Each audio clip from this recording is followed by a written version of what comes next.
Saudi আরবে আদালতে দুই ভাই ঝগড়া করছে। এক ভাই বলছে মাকে আমি রাখবো, আরেক ভাই বলছে না মাকে আমি রাখবো। দোনো ভাই ঝগড়া করছে মাকে ঘরে রাখার জন্য। এরপর এক ভাই মাকে নিয়ে চলে যাচ্ছে, আরেক ভাই মাটিতে গড়া দিতে দিতে অবস্থা খারাপ। সৌদি আরবে আদালত হয় মা বাবাকে ঘরে রাখার জন্য, আর আমাদের দেশে আদালত হয় মা বাবাকে ঘর থেকে বের করার জন্য, ঠিক কিনা?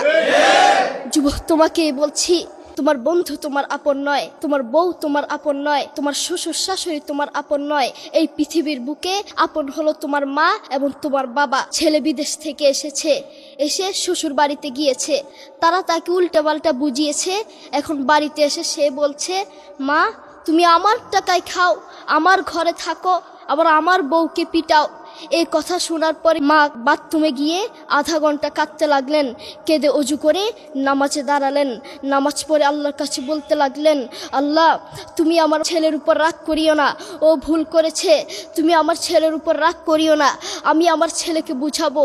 এরপর মা গিয়ে ছেলেকে বুঝাচ্ছেন, বলছেন বাবা তুমি আমাকে বের করে দিবা, সমস্যা নেই, তুমি আমাকে বের করে দিও, কিন্তু আমার একটা স্বপ্ন আছে। ছেলে বললেন কি স্বপ্ন বলেন? মা বললেন তুমি বাজারে গিয়ে একটা পাকা আম নিয়ে আসবা, এসে তোমার বুকের উপর রাখবা, সকালে উঠে ওটা আমি খাবো। এরপর ছেলে বললেন আচ্ছা ঠিক আছে।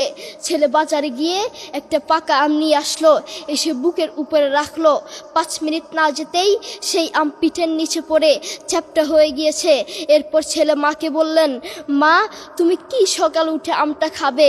ওটা 5 মিনিট না যেতেই পিঠের নিচে পড়ে চ্যাপ্টা হয়ে গিয়েছে।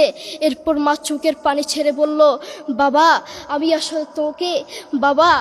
আসলে তোকে খাওয়ার জন্য বলি নাই, আমি আম খাওয়ার জন্য বলি নাই, আমি তোমাকে বুঝার জন্য বলেছি। তুমি আজ একটা রাত এই আমটা রাখতে পারো নাই, আমটা বুকের উপর রাখতে পারো নাই, আর আমি সেই তোমার দুঃখিনী মা যে 1 বছর 2 বছর নয় 3 বছর নয় পাক্কা 5টা বছর এভাবে তোমাকে রেখেছি। আমিও যদি তোমার মতো এভাবে ঘুমাতাম তুমিও তো আমার পিঠের নিচে পড়ে চ্যাপ্টা হয়ে যেতা। এরপর ছেলে চোখের পানি ছেড়ে বলল মা আসলে আমি বুঝতে পারি নাই তুমি কি জিনিস আসলে আমি বুঝতে পারি নাই।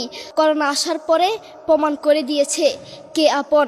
এক মেয়ে তার মাকে ফোন করে বলছে মা আমার স্বামীর করোনা হয়েছে। মা বললেন সাবধান, তার কাছে যাবি না, আমি সকালে সিএনজি পাঠিয়ে দিব, তুই টপ করে সিএনজিতে উঠে যাবি। এটার নাম দুনিয়া।